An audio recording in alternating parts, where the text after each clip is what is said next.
오늘 본문의 말씀은 욥이 친구들의 말을 듣고 엘리바스의 말을 듣고 그 엘리바스 그 친구들이 하는 이야기들, 그 이야기들이 고통스러웠다라고 하는 이야기가 어제의 이야기라고 한다면, 오늘 본문의 말씀은 그렇게 모든 사람들이 나를 떠나고 하나님까지 나를 떠남으로 말미암아 이제 나에게는 그 어떤 희망도 남아있지 않다라고 하는 이야기들을 하고 있는 내용입니다. 여러분, 우리의 인생에 있어서 모든 사람이 고통 가운데 살아간다라고 하는 것은 모든 사람이 인정하는 말인 것 같습니다. 그런데 그 고통의 정도가 얼마냐라고 하는 것입니다. 그 고통을 이겨낼 수 있는 근거가 무엇이냐라고 하는 거예요.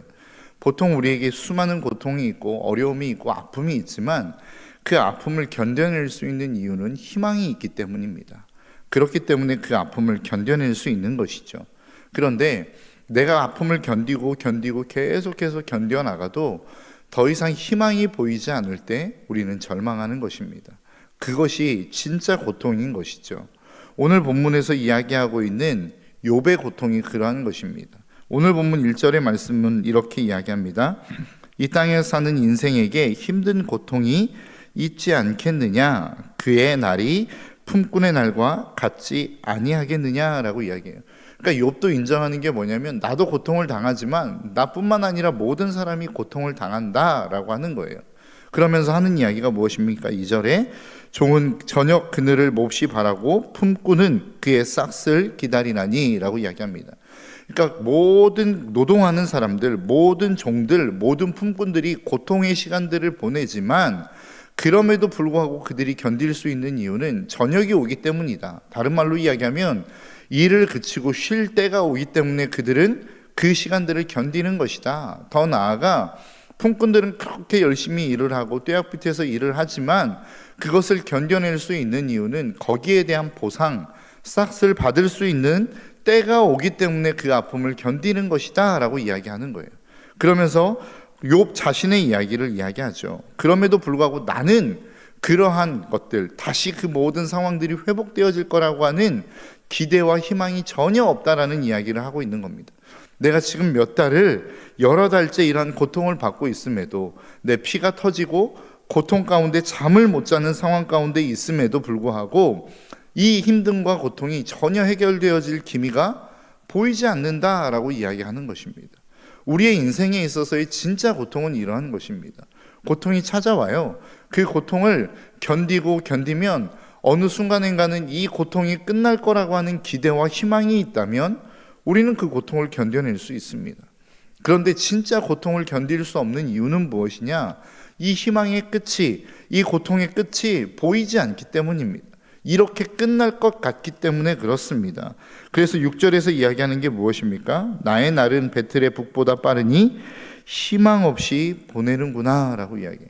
그 시간 가운데 삶을 영유해 가기는 하지만, 고통 속에서 여전히 그 삶을 살기는 하지만 희망이 보이지 않는다는 거예요.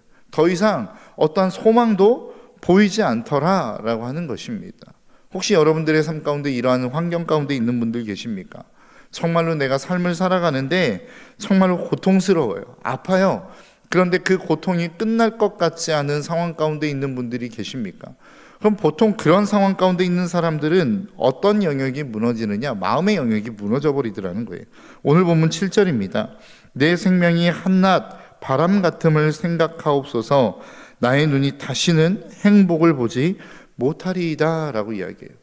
그러니까 이러한 사람들의 특징은 무엇이냐? 고난 가운데 있는 사람들의 특징은 무엇이냐? 결국 마음의 영역이 무너져 버리더라는 거예요. 희망이 무너지고 소망이 무너지면서 더 이상 그 마음의 힘을 갖지 못한다는 겁니다. 우리 안에 아무리 환경이 어렵고 고통스럽다 할지라도 희망을 가지면 일어설 수 있습니다. 소망을 가지면 일어설 수 있어요. 그런데 소망이 없으면 더 이상 일어설 힘이 없는 것입니다.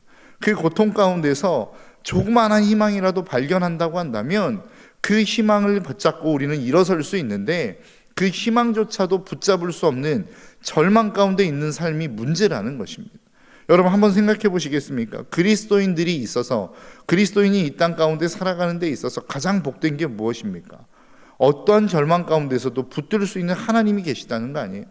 우리가 어떠한 삶 가운데, 어떠한 절망 가운데, 어떠한 고통 가운데 있다 할지라도 우리가 그 고통 속에서 바라볼 수 있는 절대자가 있다라고 하기 때문에, 그 믿음이 있기 때문에 우리에게는 소망이 있는 것 아니더냐라고 하는 거예요. 그런데 문제는 뭐냐면 그러한 소망까지도 잃어버리게 하는 상황들이 있을 수 있다라는 거예요. 오늘 본문의 욥이 그런 거 아니겠습니까?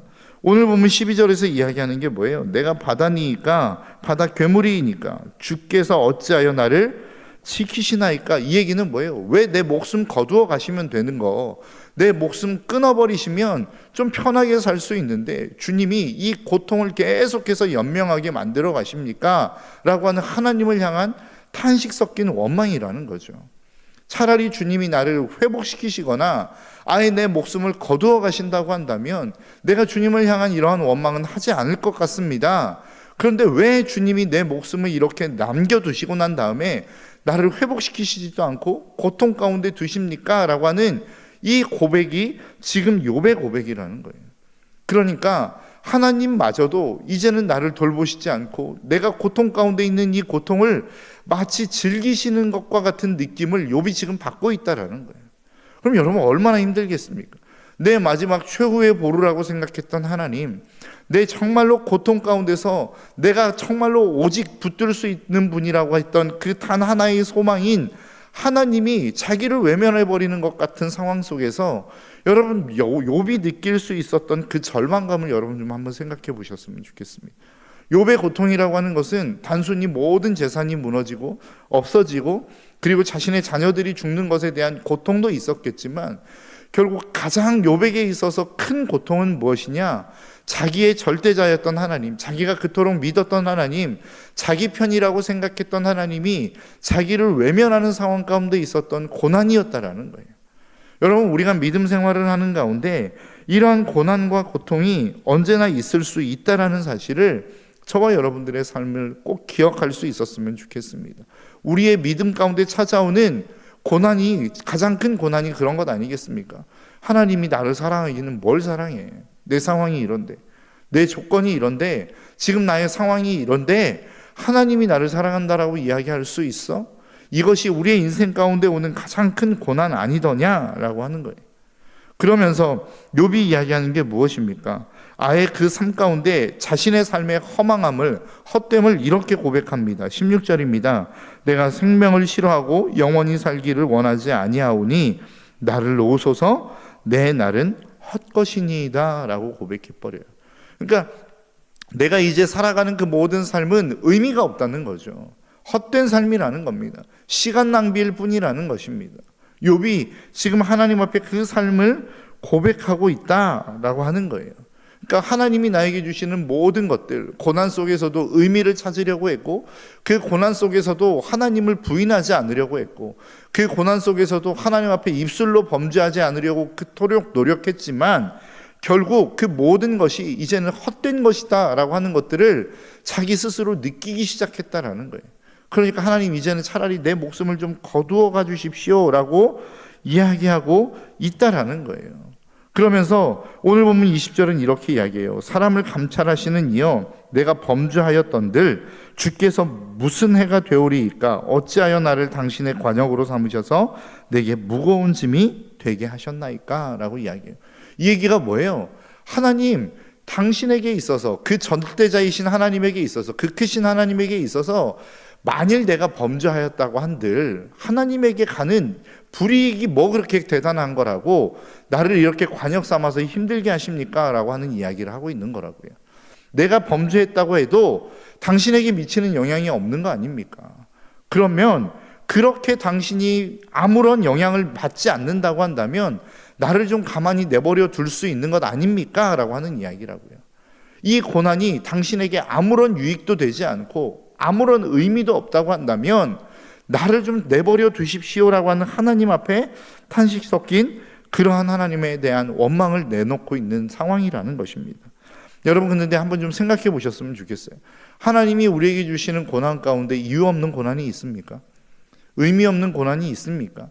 정말로 하나님이 우리에게 모든 고난과 아픔이라고 하는 것들을 주시는데 그 고난과 아픔 속에 아무런 의미도 없고 아무런 이득도 없는 고난이 우리의 삶 가운데 있더냐라고 하는 거예요. 그러한 것은 있을 수 없다라고 하는 것입니다. 그렇다고 한다면 오늘 본문을 통해서 하나님이 우리에게 말씀하시는 그 고난을 통하여 우리에게 주시는 유익이 도대체 무엇이냐라고 하는 거예요. 하나님이 우리에게 도대체 그 고난을 통해서 깨닫게 하시고자 하는 것이 무엇이냐라고 하는 것입니다. 처음 시작하면서 우리가 살펴봤던 말씀인데요, 오늘 본문 6절의 말씀입니다. 나의 날은 배틀의 북보다 빠르니 희망 없이 보내는구나 라고 하는 내용이에요. 여러분 한번 생각해 보시겠습니까? 지금 욥은 고난을 통해서 자신의 삶이 아무런 의미도 없고 희망도 없음을 발견했습니다. 그러면 여러분, 욥이 만일 이 고난을 당하기 이전의 상황을 한번 생각해 보십시오. 욥이 고난을 당하기 이전에는 희망이 있었나요? 욥이 그 아픔 가운데 거하기 이전에는 희망과 소망이라는 게 그의 삶 가운데 있었더냐라고 하는 거예요. 어떻게 보면 이 고난을 통하여 그가 모든 것들, 그의 재산, 자녀들을 다 잃어버리고 난 다음에, 그리고 이것이 회복되어질 기미가 보이지 않자 자신은 희망 없는 삶이다라고 자신의 입으로 고백하고 있는 것이죠. 그런데 만일 그가 가지고 있었던 그것을 기준으로 놓고 보자면 욥에게 있어서의 희망은 무엇이었나요? 욥에게 있어서 자신의 삶의 미래를 책임져 줄 수 있을 거라고 생각했던 것은 뭐였어요? 재산이었고 자녀들이었습니다. 왜 그렇죠? 그것이 다 사라지고 난 다음에 희망 없음을 지금 이야기하고 있기 때문에 그렇습니다. 그러니까 여전히 하나님께 소망을 두었다라고 한다면, 그가 모든 것들을 잃어버렸다 할지라도 하나님 한 분이 계신다고 한다면 희망을 노래할 수 있어야죠. 그런데 이 모든 재산들이 사라지고 이 모든 자녀들이 사라졌을 때에 더 이상 하나님을 향하여 기도하면서 나는 희망이 없습니다라고 하는 이야기는 뭐예요? 그의 인생의 희망을 결국은 재산과 자녀들에게 두고 있었다라는 겁니다. 그러니까 다른 말로 표현하자고 한다면 욥은 이 고난이 있기 전이나 고난 후에나 결국 희망이 없는 삶을 살아가는 것은 마찬가지였다라는 겁니다. 우리의 인생도 마찬가지입니다. 하나님에게 희망을 두지 않는 삶은 그 어떤 상황 속에 있다 할지라도 우리의 삶에는 희망이 없는 거라고요. 그런데 우리가 그것들이 있으니까, 재산이 있으니까, 우리의 자녀들이 있으니까, 내가 무엇인가 의지할 것들이 있으니까 우리는 희망이 있다라고 착각하며 살아간다라는 것입니다. 그런데 고난이 우리에게 주는 유익은 뭐예요? 그것을 통해서 우리의 인생에 그 어떤 희망도 없다라고 하는 것을 깨닫게 하는 것이 고난이 우리에게 주는 희망이라는 것입니다. 유익이라는 것입니다. 왜요? 그래야만 우리의 인생이 하나님께로 돌아갈 수 있기 때문에 그렇습니다. 여러분 꼭 기억하십시오. 고난이 있을 때나 없을 때나 우리의 삶에 예수 그리스도가 없는 한 우리의 삶은 그 어떤 희망도 없는 인생인 것입니다. 그런데 하나님이 우리에게 고난이라고 하는 것을 주셔서 하나님을 찾게 하시고 그 하나님께로 돌아가게 함으로 말미암아 우리의 삶에 진짜 희망을 발견하게 하시는 것이란 말이죠. 고난은 그러한 유익이 우리 가운데 있는 것입니다. 우리의 삶 가운데 결국은 희망 없는데 희망이 있는 것처럼 착각하며 살아가는 인생을 깨우치는 것, 깨닫게 하는 것, 그래서 진짜 희망이신 하나님 앞으로 우리의 삶을 돌이키게 만드는 것이 고난이 우리에게 주는 가장 큰 유익이라는 것입니다. 그러니까 우리가 고난을 겪음에도 불구하고 결국 하나님께로 돌아갈 수 없다면 그 고난은 저주가 될 수밖에 없는 것입니다. 왜요? 고난이라고 하는 것을 통해서 하나님이 우리에게 궁극적으로 말씀하시고자 하는 것, 깨닫게 하시고자 하는 것은 하나님 없는 인생은 끝이다라고 하는 것을 깨닫게 하기를 원하시는데, 고난을 통해서도 결국 그것을 깨닫지 못하는 것은 고난은 저주일 수밖에 없죠. 여러분들의 인생 가운데 만일 고난 가운데 있는데 그 고난이 저주처럼 느껴지십니까? 왜냐하면 그것을 통해서 우리가 하나님을 만나지 못했기 때문입니다. 여러분 한번 생각해 보십시오. 우리는 욥에 대한 결말을 알고 있습니다. 그래서 하나님이 더 많은 축복을 주셨다라고 이야기하죠. 또다시 자녀를 주셨고 또다시 재물을 회복시키셨어요. 그러면 우리는 그것을 축복이라고 이야기할 수 있나요? 만일 여러분들의 이런 일들이 있으면 안 되겠지만 여러분들의 인생 가운데 자녀를 잃은 슬픔 가운데 있는 분들이 있을 수 있어요. 그러면 그 자녀를 대신해서 누군가가 태어났다고 하면 이 태어남을 우리는 이 자녀를 축복이라고 이야기할 수 있느냐라고 하는 거예요. 이 자녀를 잃은 이 슬픔을 우리는 그냥 완전히 눈 녹듯이 사라지게 만들 수 있느냐라고 하는 거예요. 그럴 수 없잖아요. 그러니까 욥에게 있어서 수많은 자녀들, 그 많은 자녀들이 한 번에 몰살해서 죽은 그 사건들은 어떻게 보면 욥에게 있어서는 트라우마처럼 남을 수밖에 없는 사건이라는 거예요. 그 어떤 것으로도 대체할 수 없는 사건이란 말이죠. 또 다른 자녀를 하나님이 주셨다고 해서 이것을 축복이다라고 이야기할 수 없다라는 것입니다. 그 환경만 놓고 보면, 그 상황만 놓고 보면, 그 조건만 놓고 보면 죽은 자녀에 대신해서 하나님이 또 다른 자녀를 주신 것을 축복이라고 이야기할 수만은 없는 상황이란 말이죠. 그럼에도 불구하고 욥을 우리는 복된 인생이라고 이야기하는 이유가 뭐예요? 그 삶을 통해서 하나님을 진정으로 만났기 때문 아닙니까? 하나님을 경험했기 때문 아니에요. 진짜 이제는 그 인생 가운데 그 어떤 것으로도 바꿀 수 없는 하나님이 우리의 인생의 희망입니다 라고 노래할 수 있는 인생이 됐기 때문에 우리는 욥을 축복의 사람이라고 이야기할 수 있는 것이란 말이죠. 저와 여러분들의 삶 가운데 그러한 축복이 있어질 수 있기를 주님의 이름으로 축복합니다. 정말로 우리의 인생에 있어서 우리가 희망을 노래할 수 있는 것은 예수 그리스도밖에 없습니다. 예수 그리스도를 잃어버린 인생은 그 어떠한 조건에 갖다 놓아도, 그 어떤 상황에 갖다 놓아도 인생이 이야기할 수 있는 가장 아름다운, 가장 좋은 환경과 조건에 그 인생을 내려놓는다 할지라도 그 인생을 희망 있는 인생이라고 이야기할 수 없단 말이죠. 욥은 그것을 깨닫는 것입니다. 고난이라고 하는 시간을 통해서 하나님, 나에게는 희망이 없습니다. 이제 더 이상 내 인생 가운데는 희망이 없습니다. 그러니까 하나님이 내 희망이 되어 주십시오 라고 하는 이 깨달음의 자리로 나아가고 있는 지금 과정 가운데 있기 때문에 욥을 복되다라고 이야기하는 것이란 말이죠. 저와 여러분들의 삶이 그러한 삶이 좀 될 수 있었으면 좋겠습니다. 고난 없는 인생 없습니다. 아픔 없는 인생 없는 것 같습니다. 그래서 그 고난을 통해서 우리는 무엇을 깨달을 수 있어야 되느냐?